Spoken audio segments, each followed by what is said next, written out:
Good morning and welcome to our morning prayer on this last day of April.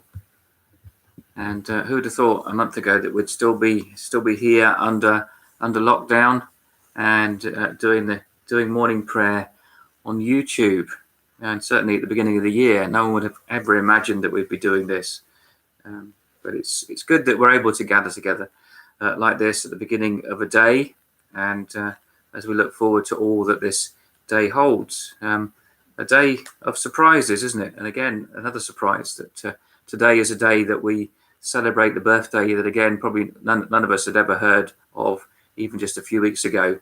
Colonel Tom Moore celebrates his 100th birthday today, and it's great to celebrate with him and all that he's achieved just in the last few weeks of his very long life. He's achieved so much just in these last few weeks. And as we come together to pray today, think of all that we're able to achieve in just 10 minutes of praying as we come before God with our prayers and petitions. The one who is able to do immeasurably more than we can ever ask or imagine. So with that in mind, let's come to pray, to pause and to be still, and to recenter our scattered senses upon his presence with us.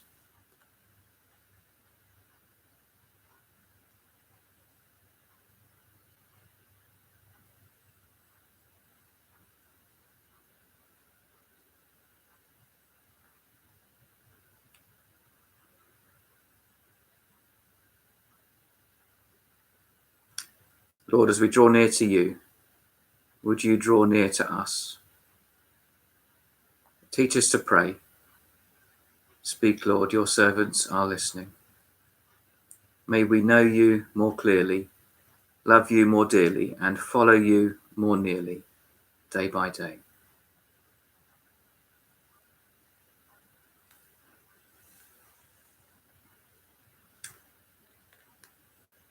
We choose to rejoice today, trusting in God's power and joining with the ancient praise of his people in the words of Psalm 7, reading verses 10 and 17.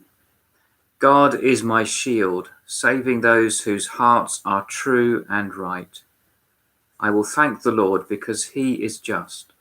I will sing praise to the name of the Lord Most High.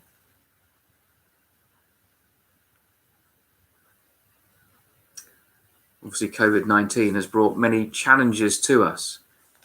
It's stretched us and stripped away some of our facades and defences.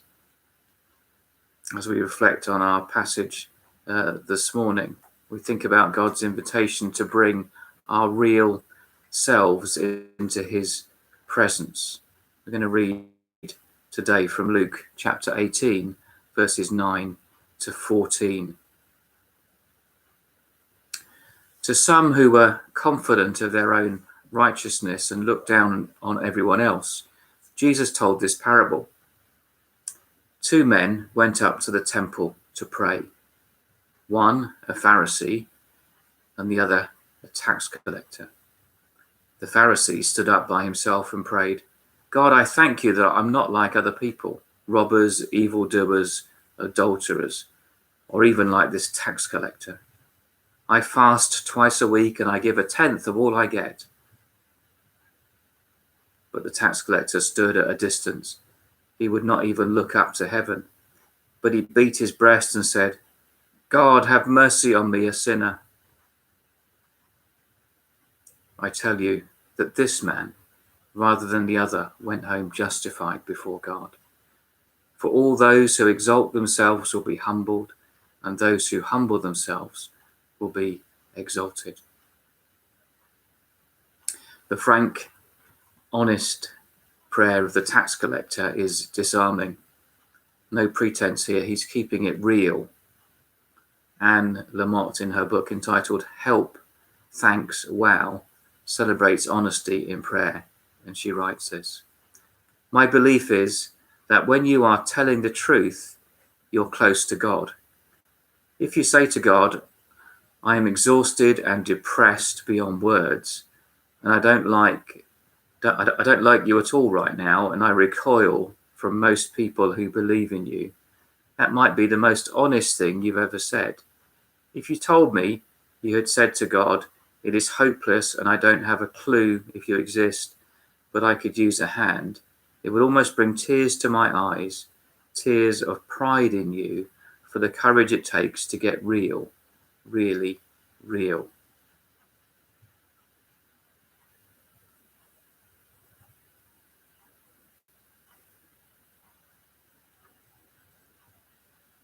That's pretty frank and pretty honest, isn't it? There we may or may not go as far as that in our addressing God in prayer, but perhaps there have been times, and maybe there are times when we feel that. But as we come to pray this morning, let's ask this question: are my prayers characterized by ritual or by relationship? How honest am I in my conversations with you, God?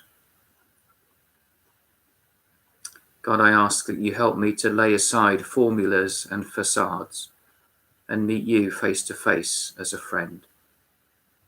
In the quiet, I come before you now, and I summon the courage to say something real and true. Let's pause and pray.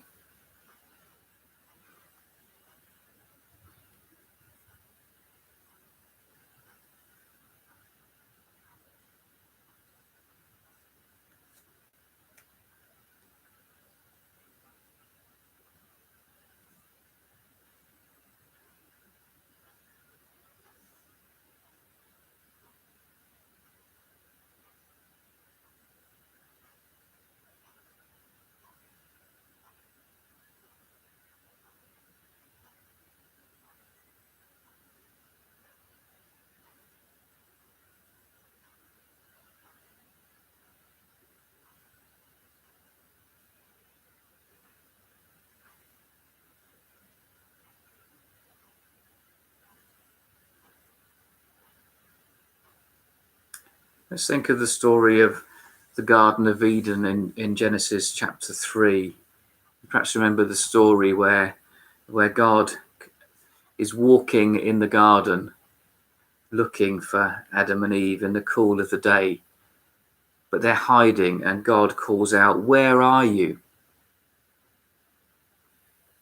Let's pray for all of those who are hiding their true selves from God, whether it's out of fear or shame, or the desire to put on a facade, to pretend to be something that they're not, for fear that God would reject them. Lord, would you help them to come out of hiding? Let's pause and pray for them.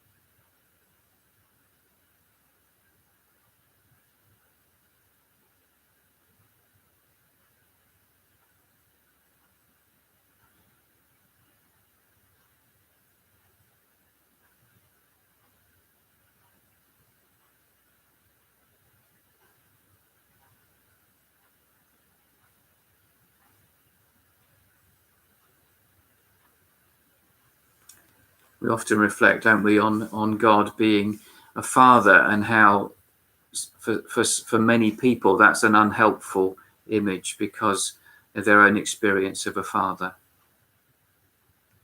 Sometimes people can be put off coming to God because of that image, but because of what he expects us to be as his children. That sense that, that God isn't the great father, but actually we're not the great children either. And maybe there are people, I'm just thinking of the Prime Minister for some reason, as many people, of course, are praying for him. I don't know why he isn't yet a follower of Jesus, but maybe that's a reason. I don't know. But we can think of people who maybe are not believers for all sorts of reasons, but maybe it is because they fear that they don't live up to what they think that God might want them to be. Let's pray for those people to have a revelation of God's love for them.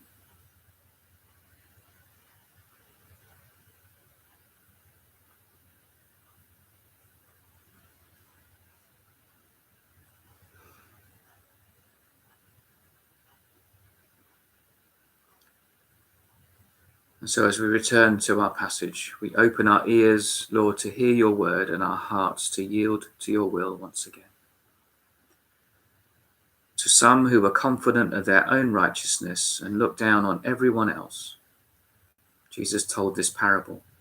2 men went up to the temple to pray, one a Pharisee and the other a tax collector. The Pharisee stood by himself and prayed, God, I thank you that I am not like other people, robbers, evildoers, adulterers, or even like this tax collector. I fast twice a week and give 1/10 of all I get. But the tax collector stood at a distance. He would not even look up to heaven, but beat his breast and said, God, have mercy on me, a sinner. I tell you that this man, rather than the other, went home justified before God. For all those who exalt themselves will be humbled, and those who humble themselves will be exalted. In How to Pray, Pete Greig writes, the truly remarkable thing about all the rude, irreverent, self-pitying prayers recorded in the Bible is not that they were prayed in the first place, but that they were never redacted from the text. These outrageous prayers were prayed by a litany of anti-heroes capable of arch narcissism, crass stupidity, and the very heights of nobility too, a bit like you and me. A prayer of yielding. God, I thank you that I don't have to be a superhero to please you in prayer. Thanks that you take me just as I am, with all my faults and foibles. I yield myself to your acceptance and kindness and give myself to you today. God, I thank you for your promise in Psalm 139 that you created my inmost being. You knit me together in my mother's womb. I praise you because I'm fearfully and wonderfully made. Your works are wonderful. I know that full well. You see me as I am, and you love me.